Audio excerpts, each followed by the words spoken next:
pantay-pantay sa harapan ng Diyos. Diba? Lahat tayo, binigyan lang niya ng pagkakataon, binigyan lang niya ng, kumbaga, actually, yung totoo, may pinili ang Diyos, yung kanyang piniling bayan, yung Israel. No? Pero tayo, hindi tayo pinili. Pero ang sabi ng Biblia, naging pinili tayo, naging pinili tayo dahil na kay Kristo tayo. Si Kristo talaga yung pinili ng Diyos eh. No? Tapos, nagkaroon ka lang ng pagkakataon na masabing ikaw ay nasa pamilya ng Diyos dahil kay Kristo. No? Wala nang iba. Walang ibang rason. So, sa umaga po ito, ang nais kong ituro sa inyo, nais kong ibahagi, mga kapatid, yung pong buhay ni Lot. No?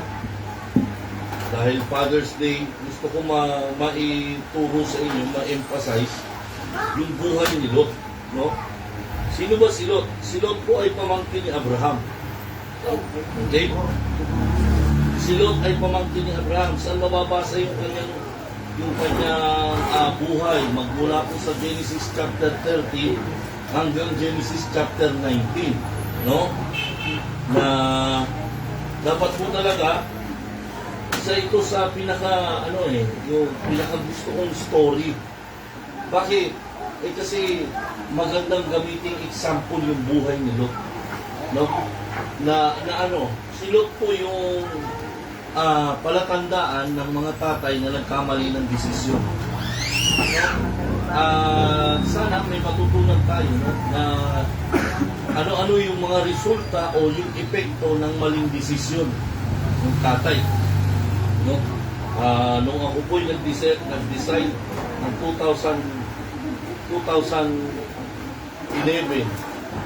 nag-decide ako na maging missionary, patungo kami ng Argentina. Alam niyo po, may nangyari dahil yung hindi ka naman dapat umalis doon. May church po akong hinahawakan. Nag-start po ako ng 2002. Nag-resign ako 2012 after 10 years. Pero nung nagsuko ako ng buhay, habang nagpapastor ako, no? Nasa Negros Occidental po kami. Yung misis ko, Ilongga. Meron po ba mga Ilongga dito? Wala? Wala. Okay, nag-iisa lang kayong church sa loob ng 480 churches na napuntahan namin. Nag-iisa kayo na walang mga Ilongga. Kaya pala walang mga gwapo dito. Marami mas gwapo. Hindi pa ako tapos. Hindi naman, no? No? Kaya ang mga Kapampangan na nabansagan talaga yung mga gwapa eh. No? Totoo yun. Yung mga Ilonggo, mga Tikalong. Pag sinabing Tikalong, mayayabang. Mayayabang sila sa pagsalita. Kung daway sila magsalita. No? Pero, yan din po yung pinakamalalambing na tao sa Pilipinas. No?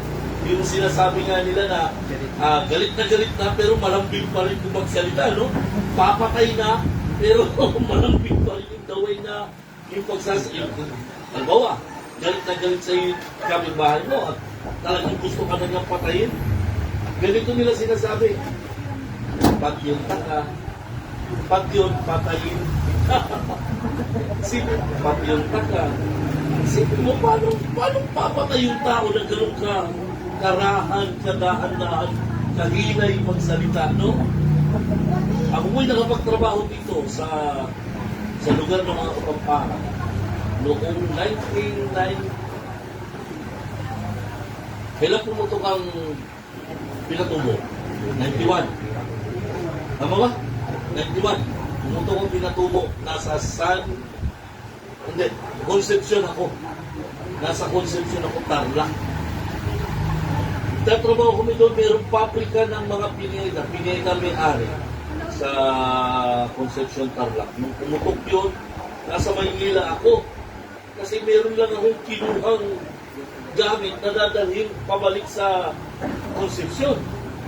Allah, hindi ko na inabot. Talaga natabunan lahat ng yung buong pabrika natabunan sa Concepcion. Pagawaan nyo ng mga Alam nyo dito sa Pampanga yung Yung mga puno ng kape, tapos yung mga dahon niya plastic. Parang hindi mo alam. Sa bagay kasi yun eh, ini-export yun eh. Ang pangalan po ng company is Flora Arts at saka Arte Flora. Ang mga may-ari ay mga Kapampangan, mga Pineda. No? So, natuto ako magkapampangan. Dahil yung araw-araw nakasama ko yung mga Kapampangan, yung naririnig ko. No Karim. Ay, ano? No Karim nga ba? No Karim. Yung sa kapupunta. Tama ba? No Karim. Sasali, metong nasi, metong nervo.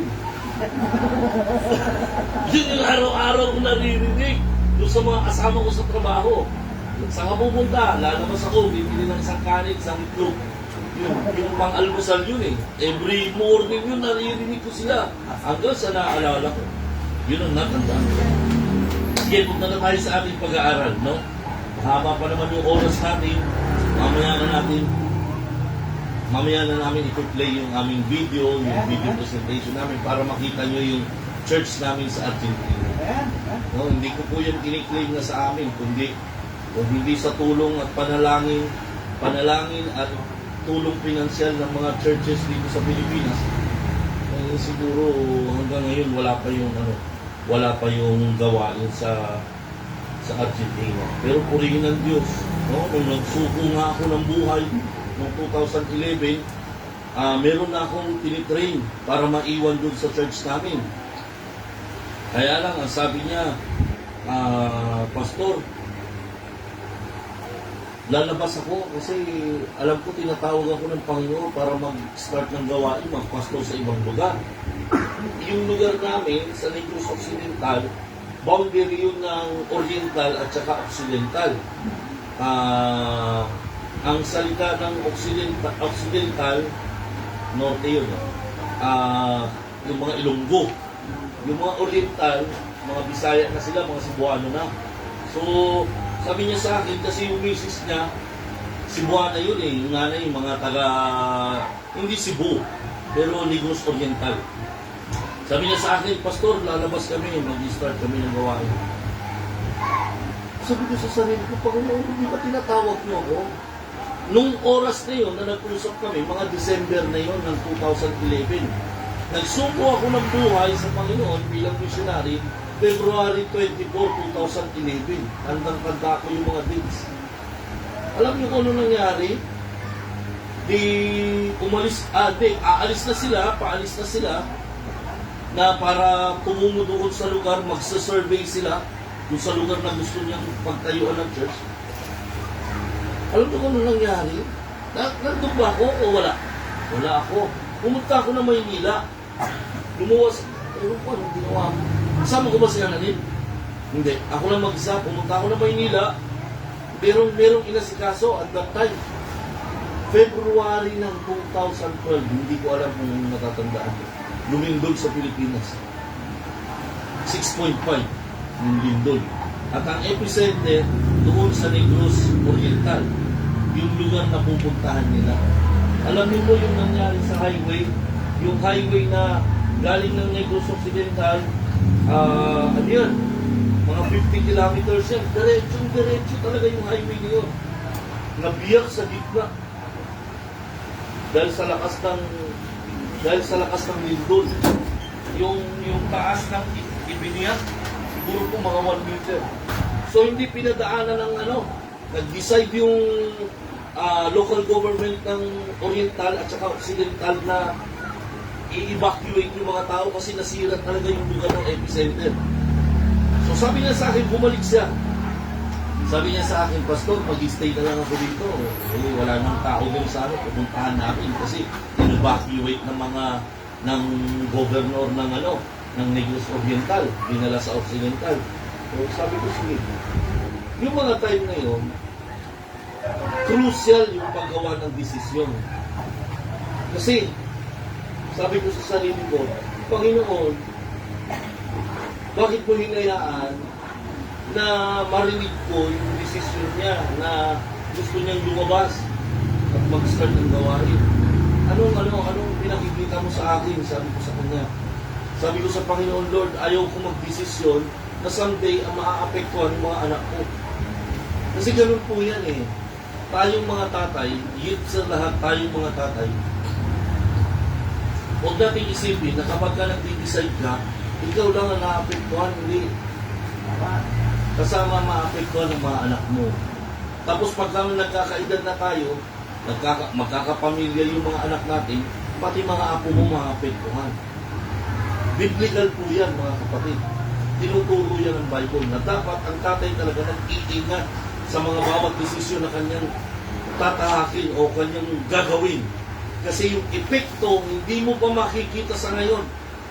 After 5 to 10 years, tsaka mo malalaman yung epekto ng desisyon na ginawa mo way back 5 to 10 years. Ma-realize mo. So, sabi ko sa Panginoon, Lord, kung ito yung kagustuhan mo, dadalhin ko yung mga anak ko sa Argentina. So, naapektuhan yung kanilang pag-aaral. Nag-homeschooling yung mga anak ko. Alam mo homeschooling, no? Yung faces tayo sa Mountain View tsaka doon sa church namin, sa Calvary. Dinala ko yung mga faces sa Argentina. Tapos doon sila nag-aral. Ang nakakasabi nung nung bunso ko, ang nakakainis, yung teacher niya, yung ating ang panganay. Wala siyang magagawa. Hindi naman pwede magturo yung nanay niya dahil katulong ko yung nanay niya eh. So yung ating ang nagturo sa kanila. Ito po yung mga anak ko. Ayan sila. Andiyan po si Luis, yung panganay ko. Ito si Luis. Ito po yung pangalawa, nasa Laloma ngayon. Nag-aaral sa Bible College kasi may calling din siya bilang missionary. Hindi ko lang alam kung babalik siya sa Argentina o sa ibang part ng South America. Then si Abigail at saka si Marcus. Silang dalawa po, kasama namin nung umuwi dito noong January 30. Pero bumalik na sila sa Argentina. Ang edad niya 19, ito 21. Bumiyahe sila sarili lang. Sabi nila sa amin, baka kaya ba namin magbiyahe? Ang layo nun. Alam niyo kung gaano katagal yung biyahe nila? Hey! Alam niyo ako, sensitive ako sa kanya. Pagka nag-preach ako, merong mga nalalaman kong sa diabo yun. Mga ganun. Akala mo lang walang Hindi. Dapat ang Kristiyano maging sensitive, lalo ng tatay sa pagkilos ng diablo. Kasi kung may plano ang Diyos sa buhay ng bawat mananampalataya, kung may plano ang Diyos individually, the same thing, may plano ang diablo sa atin. John chapter 10, verse 10. The thief cometh not but for to steal, to kill, and to destroy. Yung magnanakaw daw dumating para nakawan ka, patayin ka, at sirain ka. Yan. Ganyan ang diablo. Tapos sabi ni Jesus Christ? I am come that they might have life and that they might have it more abundantly. Hindi lang dumating si Kristo para bigyan ka ng kaligtasan, bigyan ka ng buhay na walang hanggan. Hindi lang gano'n. Dumating siya para bigyan ka ng buhay na masagana. Isipin mo, Kristiyano ka, tapos baon ka sa utang. Tama ba? Hello? Tama ba? Yun, isa po yun sa mga kung minsan nagkakamaling desisyon ng tatay. Yung mangutang. Madalas may mga magtatanong sa amin, Pastor, may credit card ka ba? Credit card? Ayaw ko lang. Ayaw ko talaga ng credit card. Kasi pagka may credit card ka, ang tendency talaga mabaon ka sa utang. Wala namang iba eh. Kasi bakit? Alam ng mga alam ng mga yung mga kung ano-anong mga nagbebenta. Nalalaman nila kung sino yung kung sino yung may malaking pera, kung sino yung may malaking pautang na pwedeng utangin. Ganon. Papasok sa account mo, sa cellphone mo na yung maraming mga offer. Eh ikaw, ang bilisan sa pinot, bili ka nito, utang ka nito, utang ka nito. Pagkatapos nun, hindi mo na mapapansin, bound ka na sa utang. Wala. So, ngayong umaga, pag-aaralan natin yung buhay ni Lot. Anong nangyari kay Lot? Bakit nagkaganon? Samantalang kasama niya yung tiyo niya, yung tao ng Diyos na si Abraham. Tayo manalangin muna. Panginoong Isus, maraming salamat po, Ama, sa oras na ito. Dinala mo kami dito na mapayapa. Panginoon, salamat po na kita kami ulit ni Pastor Ian. Salamat po sa kanyang may bahay, sa lahat ng mga kapatiran, Panginoon, na nandito, naka-ready upang pakinggan ang inyong mga salita. Dalangin po, Panginoon, patawarin kami sa aming mga kasalanan, bigyan kami ng wisdom, pagkakaunawa, Panginoon, mula sa inyong salita. At higit sa lahat, Lord, gusto ko po, Lord, kung paano ko naunawaan, naintindihan ang inyong mga salita, the way, the same thing, maintindihan nila. Yung epekto ng maling desisyon sa buhay po ni Lord. Samahan niyo kami sa oras na ito, sa aming pag-aaral, Panginoon ko. In Jesus' name we pray. Amen. Ano yung epekto ng maling desisyon, no? Puntahan natin yung buhay ni Lot. Genesis chapter 30 o chapter 12 muna, chapter 12. Hindi ko naman babasahin lahat, hindi natin babasahin lahat ng yung buong mga talata, hindi, o buong kabanata, hindi. Yung mga party lang kung saan nandun si Lot at saka yung mga importanteng bagay. Verse 1, Now the Lord had said unto Abraham, Get thee out of thy country, and from thy kindred, and from thy father's house, unto a land that I will show thee. So pinaalis si Abraham. Saan? Sa lugar ng kanyang mga tatay. Doon sa probinsya nila, o kung saan siyang bansa nakatira. Tandaan niyo po, no, si Abraham, hindi yan siya Hudyo. Si Abraham hindi po Hudyo. Si Abraham po ay Iraqi. Ang lahi ni Abraham ay Iraq. From the Ur of the Chaldees, yung mga Chaldeans. Hindi po yan Jews. Bakit? Sa loins hindi Abraham nagsimula yung mga Hudyo. Nung ipinanganak si Isaac at ipinanganak si kanyang apo, si Jacob. Doon nagsimula ang Hudyo. Pero siya, yung tatay niya, yung nanay niya, yung mga laki nila, hindi po Hudyo. Okay? Para maintindihan ang ayos. Verse 2. Ayan, sabi dyan sa verse 1, Get thee out of thy country, and from thy kindred. Pinaalis siya doon sa kanyang mga kamag-anak. And from thy father's house. Pinaalis siya doon sa lugar ng kanyang tatay. And to a land that I will show thee. Dadalhin kita doon sa lugar na kung saan ipakikita ko sa iyo. Verse 3. Verse 2. And I will make of thee a great nation, and I will bless thee, and make thy name great, and thou shall be a blessing. Okay? Ito na. Verse chapter 13. No. Verse 6. Chapter 12, verse 6. Diretso pa rin tayo. Chapter 12, verse 6. And Abraham passed through the land unto the place of Shechem, unto the plain of Moreh. And the Canaanite was then in the land. And the Lord appeared unto Abraham and said, Unto thy seed will I give this land. And then builded he an altar unto the Lord. Sabi niya, ibibigay ko sa binhi mo, unto thy seed, doon sa binhi mo. Ibig sabihin binhi, yung lahi, yung mga susunod na lahi. Ibibigay ko sa kanila itong lugar na ito. Verse 7. Verse 8. And he removed, tandaan nyo unto thy seed will I give thee this land. Verse 7. Yung promise ng Panginoon. And there, he builded he an altar unto the Lord. Pagkarating niya, doon sa lugar na kung saan yung pinili ng Diyos, ang unang niyang ginawa, nag-build ng altar. Hindi po bahay ang unang binild ni Abraham. Altar. Ano yun? Mamaya, masasagasaan natin. Papaliwanag ko mahigit. Verse 9. And Abraham journeyed going on still toward the south. So, pababa sila. Tandaan natin, nung umalis siya doon sa Ur of the Chaldees, meron siyang kasama.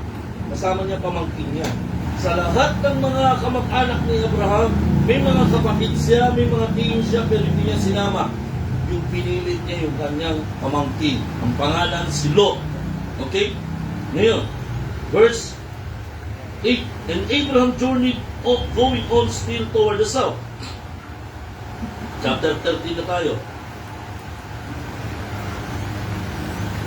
And Abraham went up, verse 1, and Abraham went up out of Egypt, he and his wife and all that he had, and Lot with him into the south. And Abraham was very rich in cattle, in silver, and gold. Woo! Mayaman si Abraham. Okay? Pag sinabing cattle, hindi lang bakahan, ibig sabihin kahayupan. Kasi huwag naman maniyo, hindi masamang connotation na kahayupan, ano? Alam ni Lord yung sinabi ko, hindi masama doon. Kahayupan yung... Ha? Oo, yung marami, hindi farm, no? Hacienda. Oo, ha? Hacienda. Yun. Oh, marami siyang hayop, hindi lang hindi lang baka. May mga kalabaw, lahat. May kambing, may tupa. Marami. Kaya nga kahayupan pero hindi naman kahayupan na masamang Okay? Hindi gano'n. Verse 3. And he went on his journeys from the south even to Bethel, unto the place where his tent had been at the beginning, between Bethel and Ai. So sabi niya gano'n, pinuntahan niya uli doon sa lugar na yun. Anong ginawa niya? Verse 4. Unto a place of the altar which he had made there at the first. Yung unang lugar na pinuntahan niya, na ginawa niya ng altar, bumalik siya doon. Ano ginawa niya? Sumamba siya ulit sa altar. Doon sa altar na ginawa niya. Verse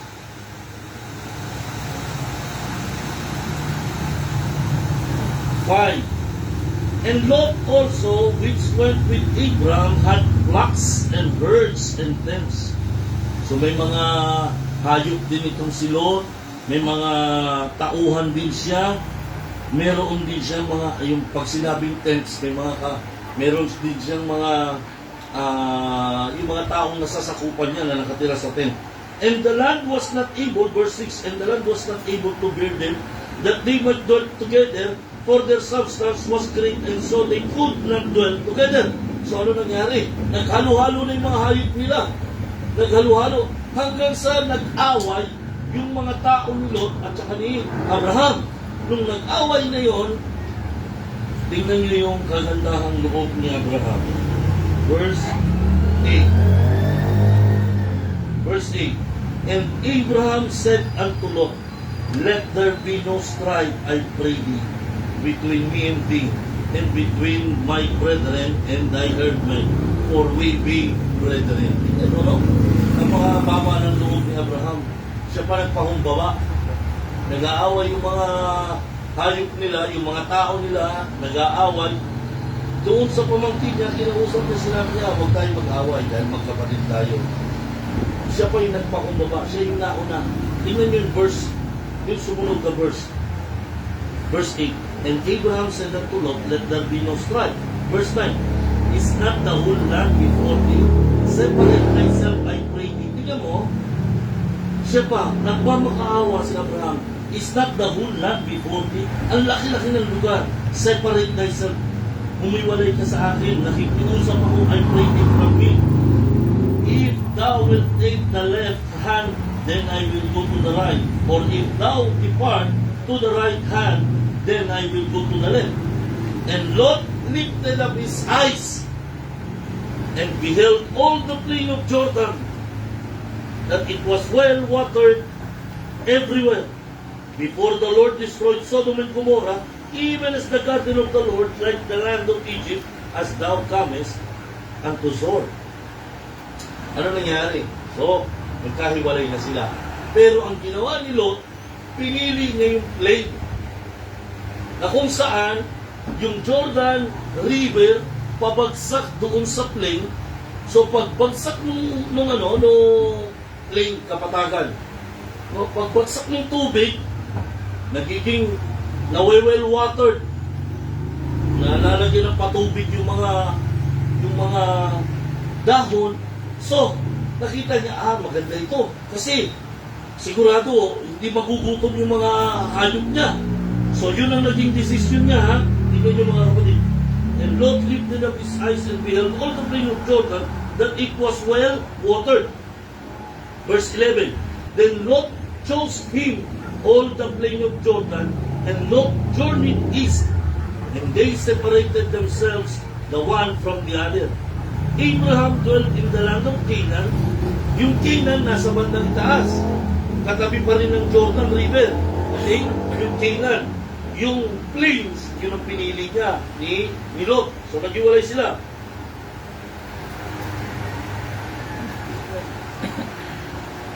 Abraham dwelt in the land of Canaan, and Lot dwelt in the cities of the plains, and pitched his tent toward Sodom. Ano ibig sabihin ng pitch his tent? Itinayo niya yung kanyang bahay sa harapan ng Sodom and Gomorrah. Okay. Ito po yung ating lesson. Dahil sa maling desisyon ni Lot, number 1, nawala yung takot niya sa Diyos. Nasira po yung kanyang pananampalataya. Yung takot sa Diyos, nawala. Iba po yung kanyang pananampalataya sa takot sa Diyos. Hindi po may pananampalataya katakot sa Diyos. Hindi gano'n. Ano pagkakaiba ng pastor? Yun nga sinasabi ko. Hindi po may pananampalataya katakot ka sa Diyos. Kasi lahat tayo may pananampalataya sa Diyos. Tama? Pero hindi lahat takot sa Diyos. Bakit? Paano mo mapapatunayan na hindi lahat ng Kristiyano takot sa Diyos? Aba, yung iba wala sa simbahan araw ng linggo. Hello? Oo, nananampalataya sa Diyos. Pero wala sa simbahan. Ano lumalabas? Wala kang takot sa Diyos. Nakakalimutan natin na sa isang paraan lang, pwede tayong mamatay. Papunta lang kami dito, may nakasalubong kami. Isang tatay. Tatay yun, no, ma? Tatay yun. Mali, hindi tama yung kanyang helmet na gamit. Yung helmet na gamit niya, alam niyo yung hanggang dito lang, walang sara dito. Walang sara. Wala yung ganon. Bukas. Merong malaking butas sa gitna ng kalsada, tinamaan niya. Bang! Lumipad. Malayo pa kami, pero katatapos lang pangyayari. Hindi na maalis sa isip ko. Basagin dito nung may mga kasama siya. Pagdaan ko, Brad, sabi ko, Brad, tingnan mo dito, kapain mo, may pulso pa ba? Kapain mo dito, may pulso pa ba? Tumawag kayo kaagad, tawag kayo. Kami tumawag. Kami daw yung kauna-una ang tumawag. Tumawag yung anak ko sa 911. Basagin dito nung tapos nakahiga, nakadapang gano'n. Father's Day niya yun, tatay yun, pauwi, siguro galing sa trabaho, antok. Nag-overtime, hindi ko alam. Linggo na yun. O maaaring pwede rin galing sa sabungan. Gagabi. Di ba? Hindi mo alam eh. Hindi mo alam kung ano. Sinasabi mo lang yung possibility. Bakit na?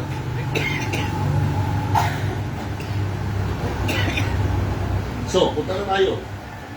Punta na tayo kay Lot. No? Dahil po sa maling desisyon ni Lot na iniwan niya ang kanyang tiyo, sa pagkakamaling ito, nawala yung takot ni Lot. Taas yung kamay nyo kung kilala nyo yung pinag-uusapan natin na si Lot. Sino si Lot? Taas yung kamay nyo kung kilala nyo. Kung kilala nyo siya, nabasa nyo yung story niya. Sino si Lot? Sige, taas nyo. Meron kayong idea patungkol sa kanya. Si Lot. Okay. Tay, wala kayong ideya. Lot na rin. Sabi ko na nga ba, may komedyante rin, hindi na lang ako eh. Si Lot siya. Si Lot. Yung pamangkin ni Abraham. Meron ko hindi yan. Ha? Kilala niyo si Lot? Okay. Sa lahat? Okay. Si Lot. Okay. Tay, tinaas niyo kamay niyo, no? Tinaas niyo. Tay, ilan ang anak niyo? Yung pagkakaalala niyo. O sige, hindi lang tatay. Dalawa. Mga nanay. Si nanay? Ano pangalan nanay? Priscilla. Priscilla? Priscilla po. Ano ba? Priscilla. Dalawang anak. Dalawang babae. Meron pang ibang ideya? Ilan ang anak ni Lot? Dalawa babae. Ha? Dalawang babae. Tingnan. Ano po? Meron siyang anak sa mga anak niya? Yun yung tinutukoy ni nanay na meron siyang dalawang anak tapos dumating yung time na invento na nangyaring incest. Incest yun eh. Nagkaroon siya ng mga anak sa kanyang mga anak. Oo, yun yung incest yun. Sabihin niyo sa akin, ilan ang anak ni Lot yung pagkakaalam niyo? Dalawa. Dalawa. Ikaw? Wala. Dalawa lang. Ikaw, Brad? Dalawa din. Marami? Sino yung sabi marami? Ikaw? Bakit, Brad? Lahat po tayo. Parang nanggaling po sa kanya. Hindi po yung pananampalataya na sons of Abraham by faith yun eh. Tinutukoy niya. Hindi po yun yung anak talaga na biological, no? Kung pag-aaralan natin, tingnan natin ha, tingnan natin kung ilan yung talagang anak ni Lot. Paano ko nalaman, paano ko na-discover kung ilan ang anak ni Lot? Okay? Sa Genesis chapter 18, punta tayo, Genesis 18. Di ba sabi ko sa inyo, ang buhay ni Lot nakasulat sa Genesis chapter 13 hanggang 19. Okay, puntahan natin yung Genesis chapter 18. Sa verse 1, ang sabi ng Bible, and the Lord appeared unto him, sino yung him? Si Abraham, in the plains of Mamre, and he sat in the tent door in the heat of the day. Ibig sabihin, alas 12 ng tanghali, sa may puwertahan, sa may pintuan ng kanyang tent, nakaupo si Abraham. Anong ginagawa niya? Hindi ko alam. Wala naman sinabi.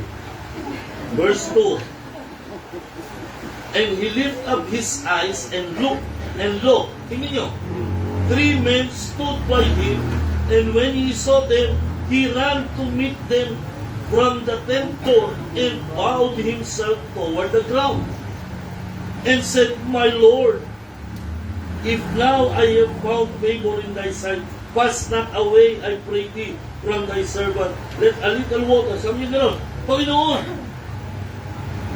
sino ito? Sabi, 3 lalaki. Ang sabi, 3 lalaki. May bumisita sa kanya 3 lalaki. Pero yung isa, kinausap niya, ang tawag niya, Lord. So, sino yan? Si God yan, nagpakita sa kanya. In the form of man. Kaya ang pagkaka-describe ni Moses, 3 lalaki yung dumating. No? Pero nakilala ni Abraham, ang sabi ni Abraham, Lord, kung nakakita ka ng kung ako'y mabuti sa inyo, parang gano'n. Ang sabi niya, Panginoon, huwag niyong palipasan, huwag niyo ko lang pasan. Pwede ba mag-prepare ako ng tubig na makakain sa inyo? Sabi ng Panginoon, sige, ganito. Ano ko na lang, tingin na kayo dito. Anong tawag nito? Ibubuod ko na lang. Nagkaroon ngayon ng pag-uusap sila, ang Panginoon at si Abraham. Ang sabi ng Panginoon kay Abraham, umakyat sa akin pandinig yung kasalanan ng Sodom and Gomorrah. Nandito ako para gunawin ang Sodom and Gomorrah. Natakot si Abraham. Bakit siya natakot? Pinabahan na siya, nagpanik si Abraham. Bakit siya nagpanik? Kasi, dahil nandun yung pamangkin niya. Eh, wala naman sa loob Nasa harapan lang ng gate sila nakadala eh. Pero anong ibig sabihin nun? Si Lot po ay nagkaroon ng trabaho. Yung panahon na ito, lumipas na ang panahon, hindi lang taon. Mga 2-3 taon na nakakalipas nung bumisita ito. At ang nangyari, si Lot, kaya sinabing nakabantay sa may gate ng Sodom and Gomorrah, yun ang trabaho niya.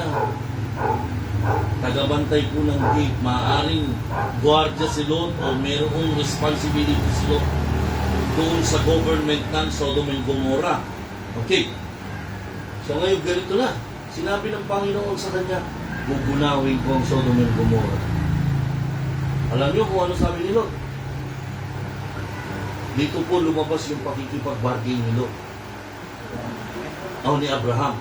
Nakipag-bargain ang Abraham sa Panginoon. Anong sabi ng Abraham? Sabi ng Abraham, Panginoon, Tika, Panginoon, kung makakakita ka ng 50 tao na matuwid, gugunawin mo pa rin ba? Hindi sumagot ang Diyos. Hanggang sa bumaba yung kanilang tawaran. Nakikipagtawaran si Abraham. Hanggang sa bumaba sa ilan? Ano na yun? 10 ata.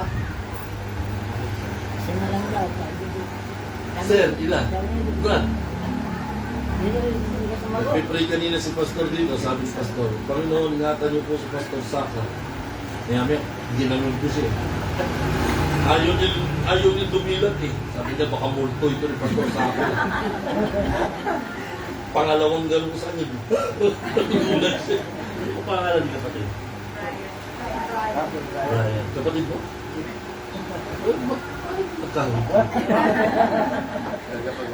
Si Brother Ryan. So, ha? Brian. Ilan sa tingin mo? Ano sa tingin mo yun? Kailan tumigil? So, tingnan nyo. Genesis chapter 18. Pababa. Tingnan nyo, hanggang ilang bilang nung tumigil si Abraham sa pakikipag-bargain sa Panginoon. Gusto ko kayo makadiscover. Tignan natin kung tama yung sinasabi ni nanay na 10. Eh baka mali eh. O mali siguro talaga. Ilan tayo? Sa tingin nyo, ilan? Nung tumigil siya sa pakikipagtawaran. Ilan? 10. Ilan? Abay, tama pala si nanay. Saan nakalagay yun? Anong verse? 32. Verse 32. 10. Makinig kayo mga kapatid ha. Makinig maigi. Yun po ang number ng bilang. Yun po ang bilang ng pamilya ni Lot. 10. Ha? Paano naging 10? Eh, 2 lang anak niya. O, sige, bilangin natin. Si Lot, si misis niya, at saka yung 2. 4 lang. Eh, bakit 10, Pastor? Okay, ito na. No? I-conclude ko. Umalis na yung habang nakikipag-usap ang Panginoon kay Abraham, habang si Abraham ay nakikipagtawaran sa Panginoon, umalis na yung 2 pang lalaki sa tabi ng Panginoon. Umalis sila. Saan sila pumunta? Verse 1. Tignan nyo. Verse 1. Chapter 19. Sino yung 2 lalaki? Ha? Ala, mga anghel pala yun. Yung kasama ng Panginoon. Si Lord yun eh. Tapos may kasama siyang 2 anghel. Eh sino yung 2 anghel? Wala, hindi binigyan ng pangalan. Hindi si Dimas at si Hestas ha? Hindi. Hindi si Brian at si Ian. Hindi. Okay? Hindi sila nabigyan ng pangalan. Eh, ano nangyari? Pumunta sila sa Sodom and Gomorrah at gugunawin nila ang Sodom and Gomorrah. Okay, tingnan nyo ngayon yung verse 13. Palabas na sila. Palabas na. Tingnan nyo. Gusto ko kayo makadiscover. Ano sabi ng verse 13? Pastor yan. Pakibasa. Verse 13. 1-3. Verse 12 muna. 12. 12.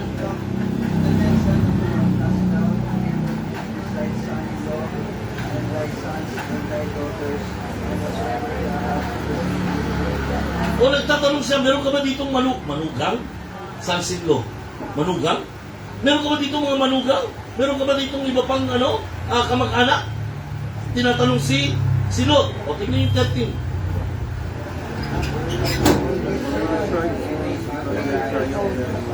So sinabi niya yung rason, sinabi ng 2, dahil gugunawin na namin ito. Tingnan yung 14.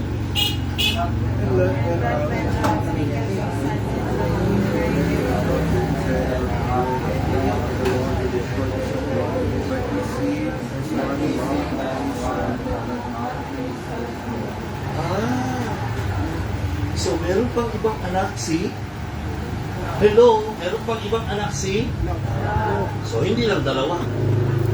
O bilangin natin. Si Lot, si misis niya, yung 2 anak na birhen, yun eh. Yun ang kasama niyang palabas. At nagkaroon ng nagbunga sila dahil kay Lot. Okay? Okay. Tapos may dalawang anak. May mga daughters. Plural, daughters. Sons-in-law eh. May asawa. Parang kulang. Gusto. Parang kulang. Hindi anim lang sila.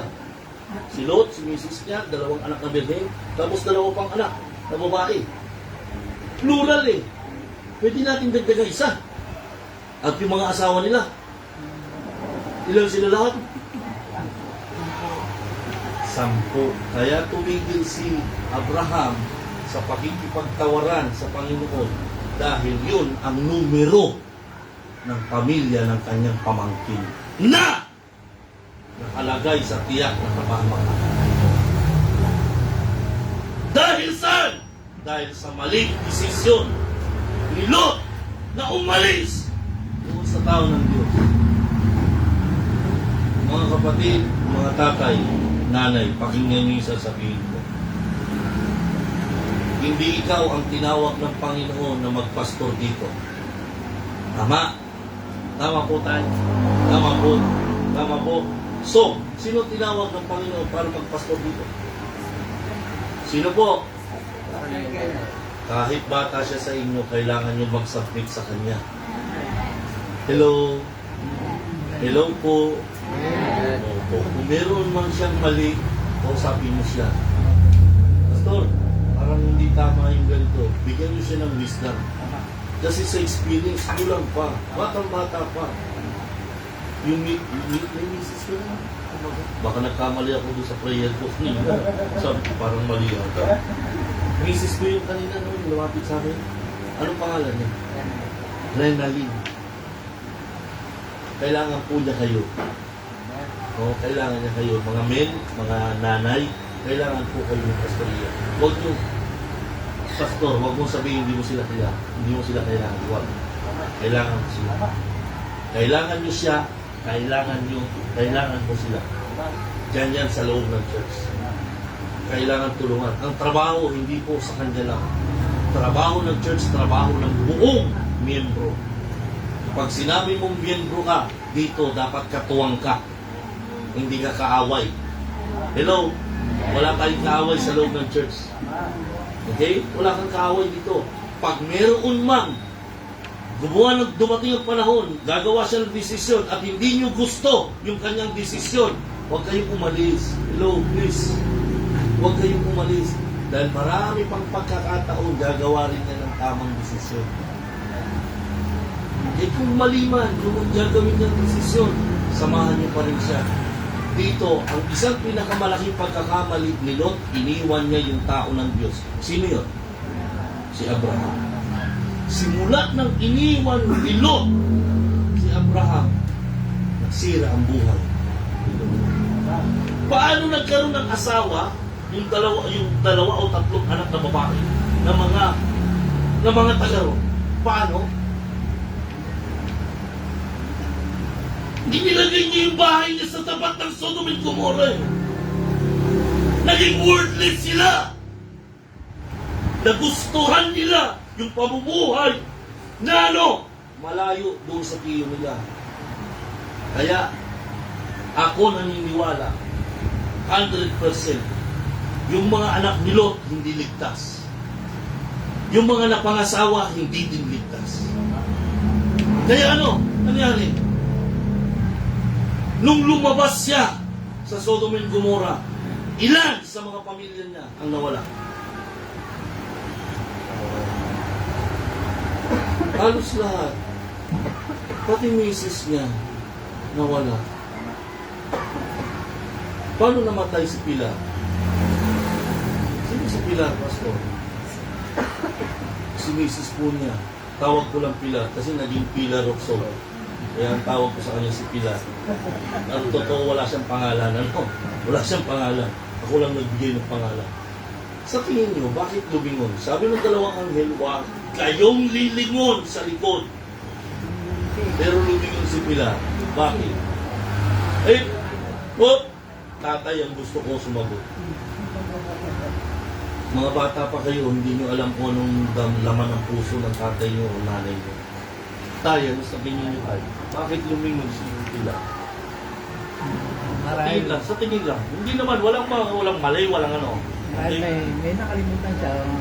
May nakalimutan. May gusto siyang balikan. May gusto siyang balikan. Sa inyo tayo, ano sa tingin niyo? Bakit siya? Ba't siya lumingon? Sabi ng dalawang anghel, walang lilingon. Dahil magsisimula ng umulan ng asupre. Tama? Ang sabi ng dalawang anghel, walang lilingon sa likod. Pero bakit siya lumingon? Sir, sa tingin mo, sir, ikaw. Bakit siya lumingon? Yung mga anak niya, baka naiwan ko. Brad, ikaw, ano sa tingin mo? Walang kopyahan. Tigasan ng ulo. Oo, merong naiwang parang importante, no? Parang may binalikan eh. Ikaw, Brad, ano sa tingin mo? Yun nga po, yung mahalagang bagay. May mga mahalagang bagay na naiwan. Naiwan niya. Bagay.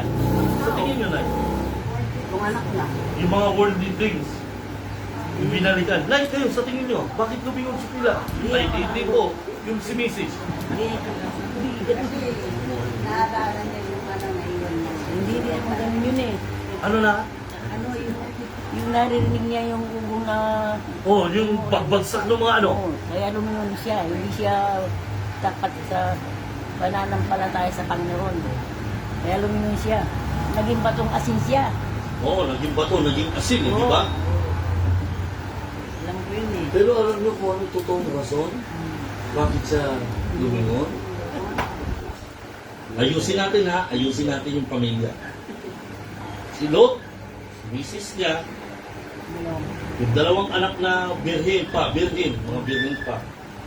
And then, dalawang anak, dahil plural, nakapag-asawa. Yung sinasabi ko kanina, possibility yun na maaaring tatlo yung anak niyang babae na nakapag-asawa. Okay, meron pang isang possibility. Dalawang anak niya nakapag-asawa at nagkaroon ng mga supling.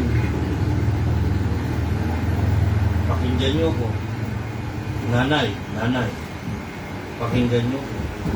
Alin ang sa tingin niyo mas importante at bakit ka lilingon sa likod? Yung boses kaya yun ng mga apo mo, ng mga anak mo, na anong sinasabi? Nay! Lola! Ba't yung kami iniwan? O yung sinasabi yung bagay na mahalaga sa inyo?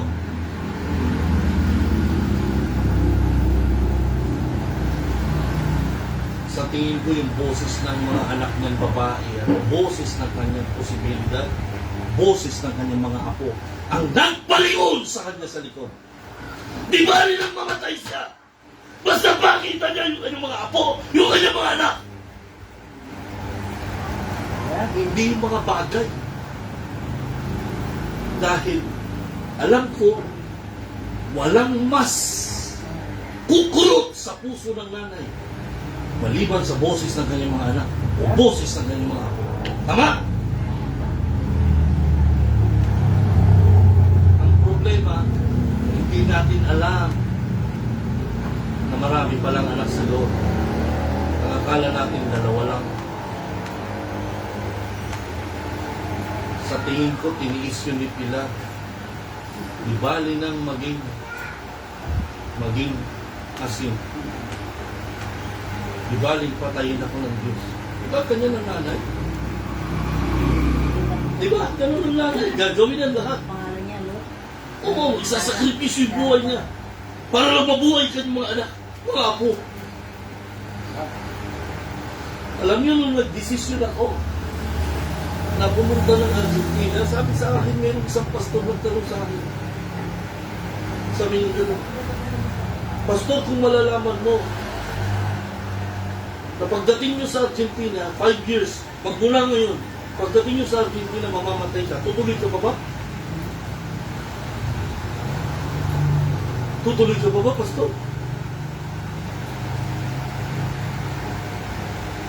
Alam niyo, pagdating namin sa Argentina 2016, 2017, na-hold up kami. Sinaktan kami. Grabe yung nangyari sa akin, mga kapatid. Pinalo ako ng baril, pinalo si Mrs. ng baril, yung anak ko panganay, pinalo ng baril. Ako 4 na beses, si Mrs. 2, yung anak kong panganay, 1. Pero hindi kami lumingon sa likod. Hindi kami babalik. Hindi kami babalik sa pinanggalingan namin. Dahil alam ko, tama yung desisyon ko. 2017 yun nangyari. April 3, 2017, hindi pa kami marunong mag-Espanyol. Hindi pa kami nakakapagsalita fluently. Wala pa talagang alam. Nilooban ko yun. Pumasok yung isang magnanakaw, tinadyakan yung piko. Tapos ako unang nakita, nahawakan ako. Sinakal ako, pinalo ako ng baril.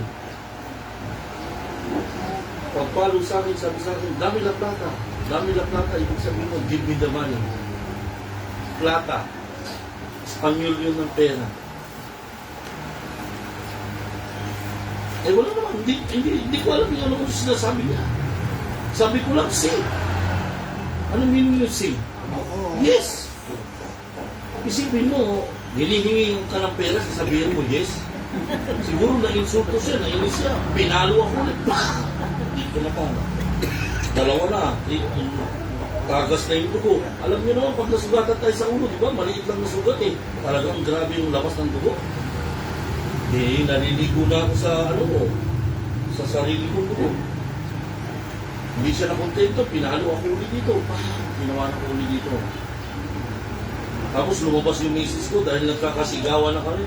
Lumabas yung misis ko, mayroon pa isang magnanakaw na pumasok. Naka-helmet din, naka-jacket, malalaki. Nakawakan yung ulo ng misis ko. Pinalo dito. Kaya tinamahan siya dito. 2 beses. Lumabas yung anak kong panganay, si Luis. Nahawakan din siya sa ulo. Pinalo din siya. Yung huli ako pinalo dito. Dito lang ako nilabahan. Kala ko balik yung ilong ko. Pango na nga, bababalik na. Hindi na naawa. Tapos halos magba-blackout na ako. Madilim na yung paningin ko eh. Sabi ko na lang sa Panginoon, Lord, isuko ko na sa inyo lahat. Wala na akong isusuko. Wala na. Kung mamamatay ako, Panginoon, hayaan mo kung mamatay sa oras na ito dahil nakatumpok sa akin yung 45 ito. Bahala na kayo sa pamilya. Pagkatapos noon, dinala kami sa ospital, nakuha nila yung pera. Nakuha yung pera.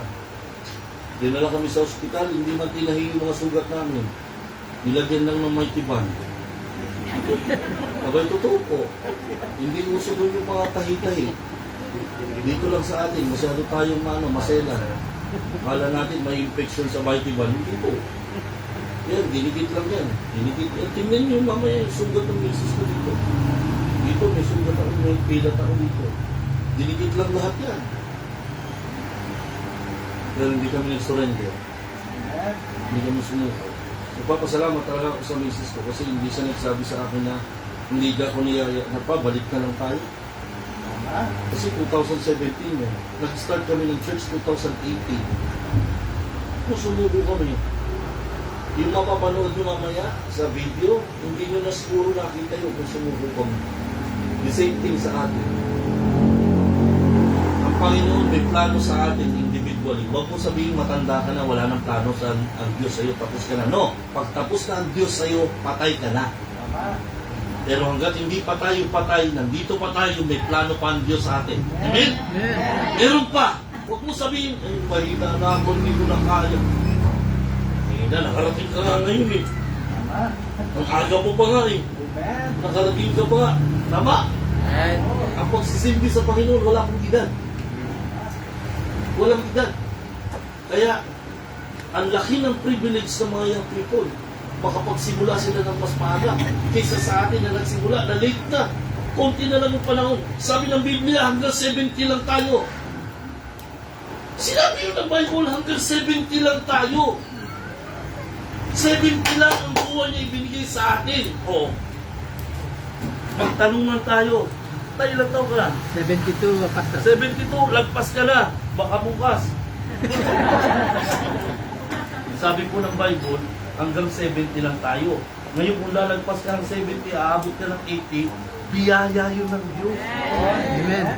Biyaya. Kaya lang, marami may mga sakit-sakit, di ba? Marami ng diferensya. Like kayo. 70. 71. Woo! 91. 59. 11 na lang. Ganun po yun. Totoo po yun. Ako 56. Oh, ilan na lang ako? 14. Kaya ang sabi ko, ito ngayon ang encouragement ko. Meron ka bang natitirang oras bago ka dumating sa 70, gawin mo lang lahat para sa Diyos. Ayan. Sabi nga po na po ko eh, malapit na po kayo mamatay. Matanda. Kasi po, Matanda na raw. dahil matanda na, hindi ganun eh. Di ba pag pumasok ka sa loob ng cemetery, may maliit na ano tawag yan? Nicho. May maliit na nicho, may malaki. Ano ibig sabihin nun? Kaya tato lang. May bata, may matanda. Ano ibig sabihin nun? May mataba, may mataba ako. Bakit pa yan ka, ha? Darating yung time, baka magigyan ko ako. Ano ibig sabihin nun? Bakit may maliit na nicho, may malaki? Wala sa edad. Ha? Wala sa edad. Ang kamatayan, walang pinipili. Walang edad. Tatlong paraan pwede tayo mamatay. Yung katandaan, sa edad na katandaan, wala namang sakit, pero namatay lang na ano, sa edad niya na yun. Yung pangalawa, sa aksidente. Or, sa sakit, sa kasakit. Diyan tayo pwedeng ano. Pero ang sabi ng Biblia, pag lumagpas ka ng 70, biyaya yan ng Diyos. Ayan. Naawa ang Diyos sa iyo. Na ano, kasi nakita niya yung future mo na meron ka pang magagawa para sa Kanya. Kaya ka binibigyan pa! Ay, ganun yun. Ngayon, kung may nauna na, wala ka na magagawa doon. Tapos na yung chance nila. Kaya sa mga bata, hanggat may chance pa, magpursige kayo. Ayan. Magpursige kayo, mga kapatid. Kasi talagang maaapektuhan ng maling desisyon natin. Hindi lang yung mga anak natin, pati yung mga apo. Ano nangyari kay Lot? Nawala yung kanyang fear sa Diyos. Number 2, yung kanyang pananampalataya. Nawala. Nasira, naruwing. Ano nangyari? Di ba natatandaan nyo? Pumasok yung dalawang anghel kasama ni Lot sa Sodom and Gomorrah. Tapos natatandaan nyo, dinala niya yung dalawang anghel, dinala niya sa bahay niya. Tapos may mga nagdatingan ng mga bakla. Tapos gustong kunin ng mga bakla yung dalawang anghel kasi sobrang gwapo. No? Sobrang gwapo siguro, no? Yung mga bisita niya.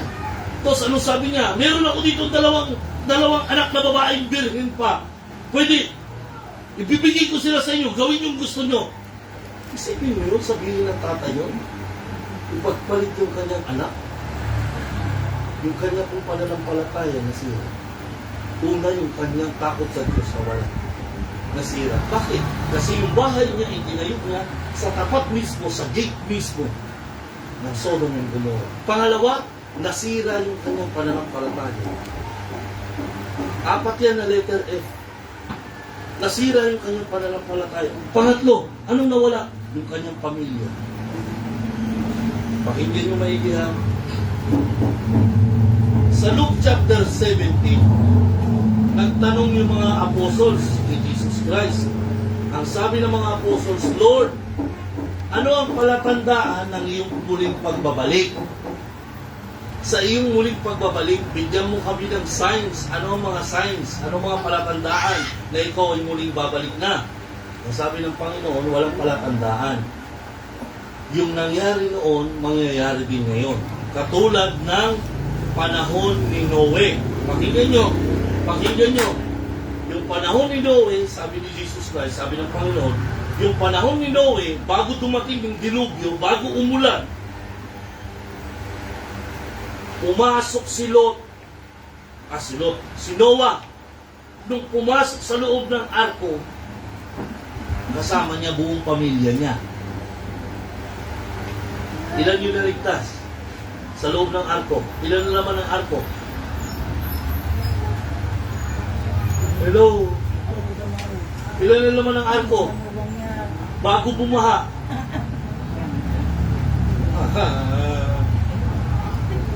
Ilan?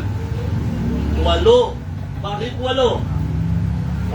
Hindi na naman, bibilang na naman tayo. Si Noah, si misis niya, at yung 3 anak na lalaki. Sino yun? Si Cain, si Abel. Sino yun? Eh wala kang sinasabi.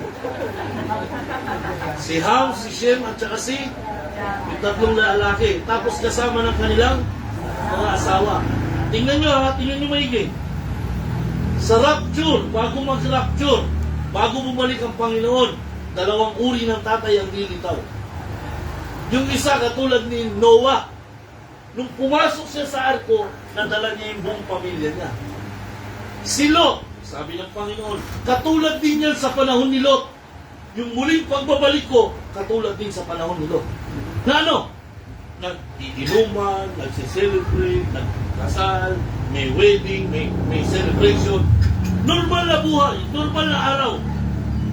Pero, nung lumabas si Lot kung sa Sodom and Gomorrah, may naiwan siyang mga mahal sa buhay.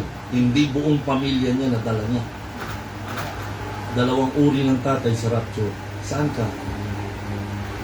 Ikaw ba'y magiging katulad ni Noah? O magiging katulad siya ni Lot? Magtatanong lang po ha, magtatanong lang sa mga nanay-tatay. Sana hindi kayo komportable dyan sa upo nyo, nakikinig ng pangangaral ng salita ng Diyos habang yung mga anak nyo hindi nyo kasama.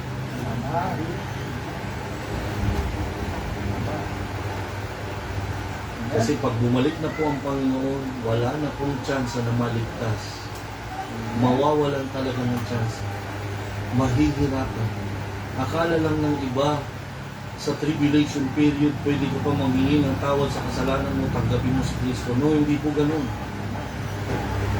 Mawawala na ang presensya ng Banal na Espiritu. Kasama siya ng mga Kristiyanong lilipad sa langit. Ang Banal na Espiritu, wala ng presensya sa lupa pagka nag-rapture na. So, sino ang tatawagin nila? Saan sila magsisisi?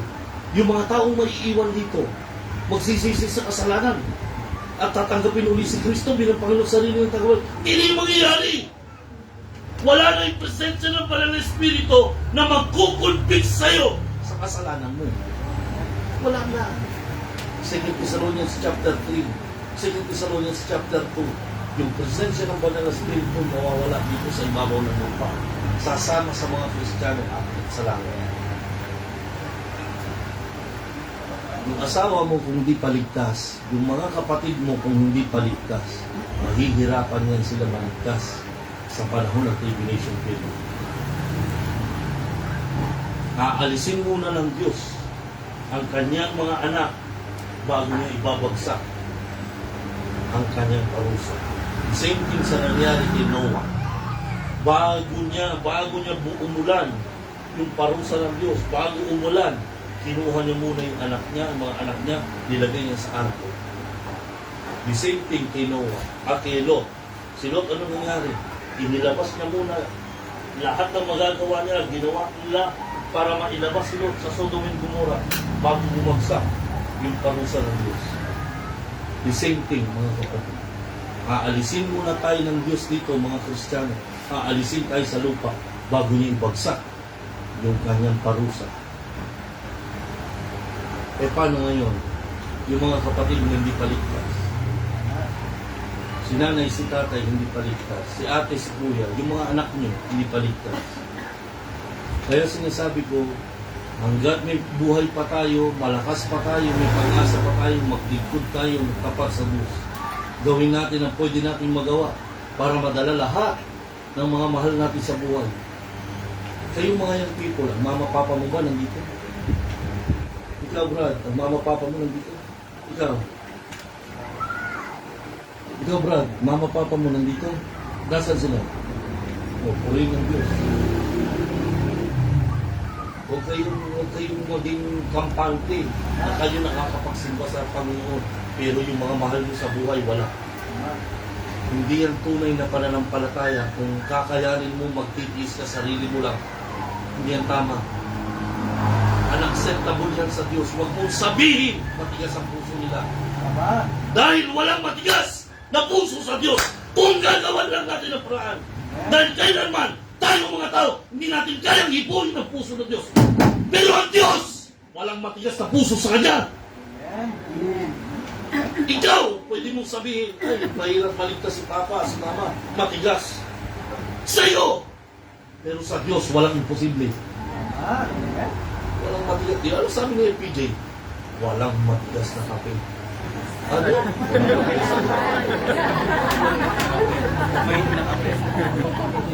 Walang minsan yung nagkukot mali. Walang matigas na kape.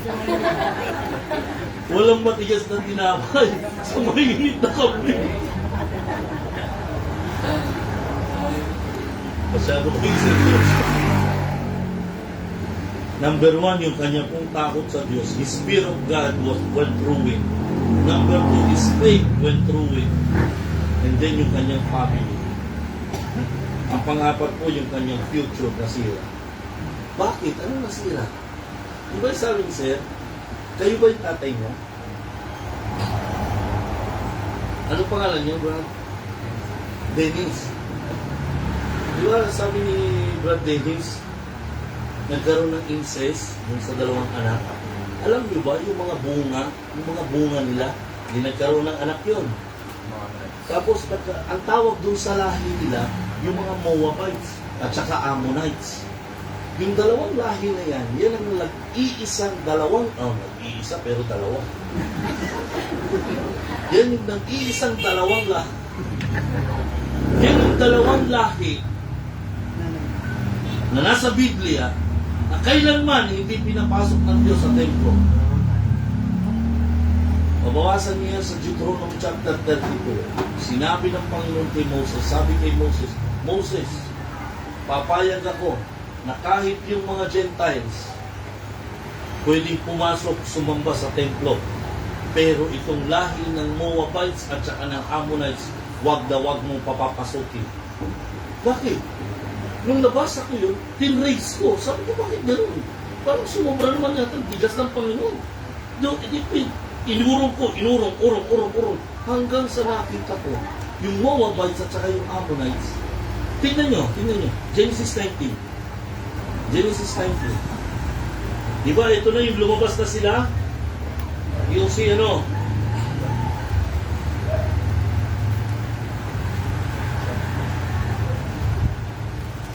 Verse 37.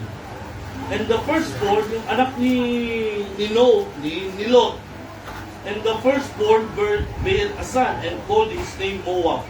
And the same is the father of the Moabites unto this day. And the younger, she also bare a son, and called his name Ben-Ami. And the same is the father of the children of the Ammon unto this day. Sila yung lahi ng mga Ammonites at saka Moabites na iinisan ng Diyos. Bakit? Yung lahi nila galing sa incest. Kaya ang pinagbawal ng Diyos na huwag mo silang papapasukin sa templo. Isipin mo yun, yung mga ibang Gentiles na nakakapasok sa templo, yung templo na ginawa na ni Solomon, nakakapasok yung ibang mga Gentiles. Pero itong lahi nila hindi nakapasok. Yung future niya na sila. Mga kapatid, dahil sa maling desisyon ni Lot. Ang payo ko po, ang mensahe ngayong umaga, mag-ingat tayo sa mga decisions na ating gagawin. Mga kapatid, tayo manalangin. Aming Ama, maraming salamat po sa oras na ito. Inyo pong samahan kami sa susunod pang serbisyo, sa mga susunod na gawain. Inyo pong pagpalain kami, Lord, sa oras na ito. Maraming salamat po sa mga bagay na itinuro mo sa amin sa umaga. In Jesus' name we pray. Amen.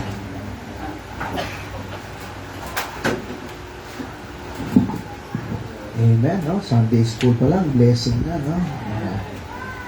Ito yung bagay na pinagpe-pray natin at nakikita nyo yung panalangin, no?